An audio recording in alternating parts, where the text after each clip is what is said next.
Hindi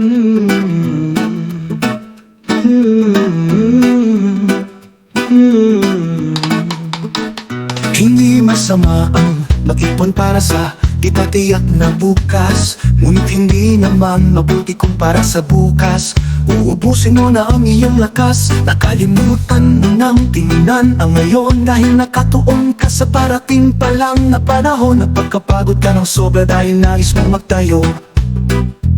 Damdam ba ng isang pantayog na maipagmamalaki ang bunga ng iyong mga ginawa? Ang sarili mo'y tinitipid upang ang maliwanag na bukas sa iyong mabili. Hindi naman tumali, ngunit paano kung hindi mo na ito masisilip? Inubos mo na ang panahon sa paghahanap ng yaman ng mundo. Nakalimutan mo na ang tunay na layunin ng buhay mo. Ano ang mapapala ng pagsisikap ng tao kung tatandarin nito?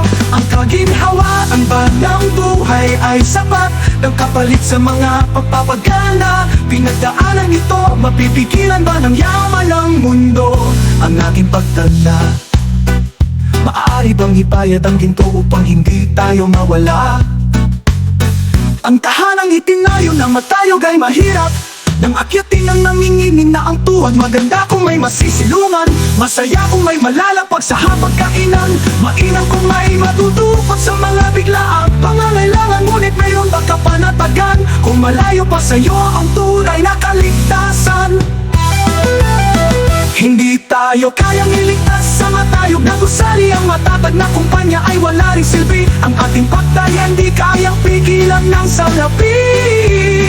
At ang hirap nating katawan ay sa alabok rin ito uuwi. Ano ang paghahandaan natin sa buhay na ito kung bukas makalawa tayo ay ayao? Bubuo ka ng palasyo, ngunit tatlo lang kayo. Sinong titira sa ibang kwarto, mga engkanto? Bibili ka ng lupain na nasa malayo. Ang tanging makikinabang ay ang katiwala mo. Ang mga bagay na ito ay iyong pinagsumikapang makamit, kaya nawalan ka ng panahong alamin kung paano makapasok sa langit.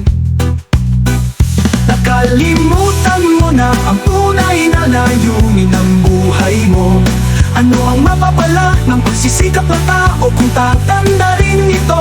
Ang kaginhawaan ba ng buhay ay sapat ng kapalit sa mga pagpapagana? Pinagdaanan nito, mapipigilan ba ng yaman ng mundo ang ating pagtanda? Maari bang ibayad ang ginto upang hindi tayo mawala? Ang tahanang itinayo ng matayog ay mahirap, nang akyatin ang nanginginig na ang tuhod. Maganda kung may masisilungan, masaya kung may malalapag sa hapagkainan, mainam kung may matutupad sa mga biglaang pangangailangan. Ngunit mayroon ba kapanatagan kung malayo pa sa'yo ang tunay na kaligtasan?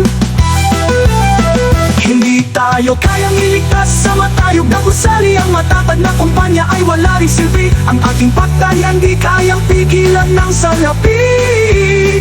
At ang hirang nating buhay ay sa alabok rin ito uuwi. Ano ang paghahandaan natin sa buhay na ito kung bukas makalawa tayo ay ayao? Kaibigan, kailangan mo si Jesucristo. Tanggapin mo siya bilang Diyos at Panginoon ng buhay.